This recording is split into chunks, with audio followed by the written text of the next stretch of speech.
Nasaan na ba ako?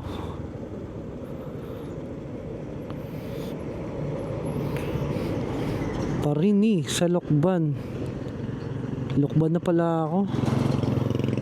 Ang layo na pala narating ko, no? Siguro baka ito na yung sign na mag-rides ka na, no? Tanggalin mo na yung cover ng motor mo, pare. Mag-rides ka naman. Huwag puro trabaho. Ano pang hinihintay mo? Mag-file ka na ng leave. Oh, tignan mo ako, oh. Nasa Lokban na. Nag-rides kahit mag-isa. Oh.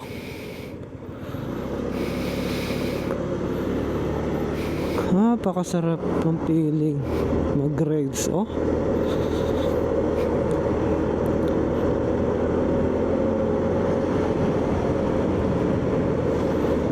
Kita mo yan, yung mga ganyang view. Makikita mo lang yan kapag nag-rides ka. Oh, ang sarap sa feeling.